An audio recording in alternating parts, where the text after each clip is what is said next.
நமோ ரமணாய.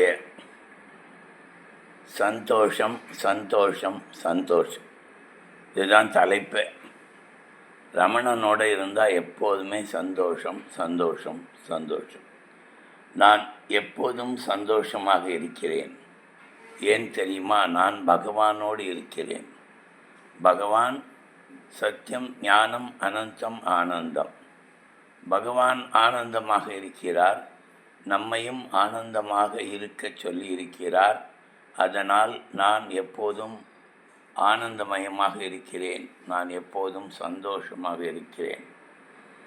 ஒரு நிமிடம் கூட நான் கவலைப்படுவதில்லை. இது ஒரு பொய்யா தோணுமா அப்படின்னா அப்படி இல்லை. சில செகண்ட்ஸ், சில வினாடிகள் ஒரு கவலை எழும்.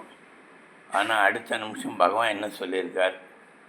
அதுவா காரியம் நடக்கும், சும்மா இரு அப்படின்னுக்காரு. பகவானிடம் இப்படி எனக்கு ஒரு கவலையாக இருக்குது, இதுலேருந்து எனக்கு விடுதலை வேணும் பகவானே அப்படின்னு ஒன்று அந்த அந்த சிந்தனை, அந்த எண்ணம் அப்படியே சிதறி போயிடும். அதனால் ஒரு நிமிடம் கூட நான் கவலைப்படுவதில்லை. சில வினாடிகள் ஒரு எண்ணத்தை குறித்து கவலைப்பட்டால் அதுக்குள்ளே அது சரியாயிடும். அதுதான் பகவானோட இருக்கிறதுனுடைய தன்மை. அடுத்தது இன்னொன்று என்னென்னா, அதை பற்றி யோசிக்கிறது இல்லை. ஏனென்றால் நான் மனத்தை பயன்படுத்துவதில்லை. எப்படி நடக்க போகிறதோ அப்படித்தான் நடக்கும், அதுக்கு மாறுபட்டு நடக்க போகிறதில்ல. அதனால் நம்ம என்ன பண்ணலாம், நம்ம யோசிக்க வேண்டாம். நமக்கு பதில் ரமணர் யோசித்து அதை சரியான வழியில் வழி நடத்துவார். முனிவச்சா நான் மனத்தை பயன்படுத்தாததால் நான் வருத்தப்படுவதில்லை. அடுத்தது 3வது பாயிண்ட்டு, ஒவ்வொரு நிமிடத்தையும் அமைதியாக, இனிமையாக, அழகாக ரசித்து வாழ்கிறேன்.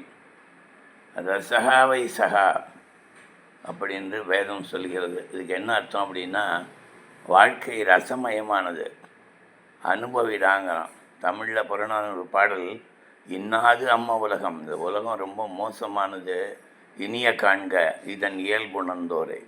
இந்த உலகத்தினுடைய இயல்பை நீ புரிந்து கொண்டால் இன்பமாக இருக்க வேண்டும்.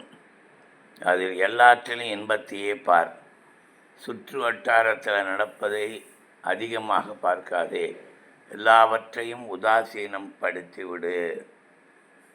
ஒரு காட்சி பார்க்குறேன், உடனே ஒரு எண்ணம் வருது, அந்த எண்ணங்களை மதிக்காதே.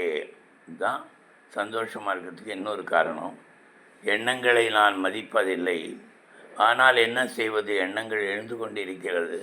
அதுவாக எழுந்து சீந்துவார் இல்லாமல் பாவம் ஓடி போய்விடுகிறது. அதனால் எனக்கு கவலை இல்லை. இது ஒரு எண்ணம். வேறு யாருமே இல்லையேன்னு சொல்லிட்டு அது பார்த்து போயிடுது. ஒவ்வொரு எண்ணங்களையும் அடுத்தது வேடிக்கை பார்க்கிறேன்.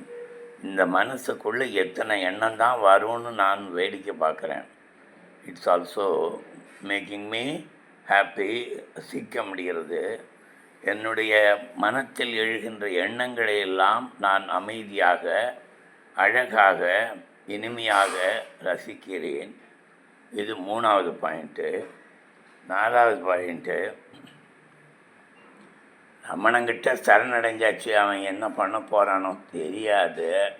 என்ன, அந்த காமெடி சீன் வந்தால் ரசிக்கலாம், சந்தோஷமாக இருந்தால் ரசிக்கலாம், துக்கம் கொடுக்குறானா அதை ஏற்றுக்கலாம். அப்படின்னா எனது வாழ்வை ரமணன் இயக்குகிறான், நான் நடிக்கிறேன். வருங்காலம் பற்றிய சிந்தனை எனக்கு இல்லை. என்ன வருங்காலம் பற்றிய சிந்தனை இல்லைன்னா, it is not my problem. என்னுடைய எதிர்காலம் ரமணனுடைய கையில் இருக்கிறது. என்னையும் என்னை சேர்ந்தவர்களையும் பார்த்து கொள்ள வேண்டிய பொறுப்பு பகவானுக்கு இருக்குது நிறைய. அதனால் நான் எதை குறித்தும் கவலைப்படுவதில்லை. அதனால் என் வாழ்வை ரமணன் இயக்க, நான் நடிக்க மிக ரம்மியமாக வாழ்க்கை செல்கிறது. ஓம் நமோ பகவதே ஸ்ரீ ரமணாய.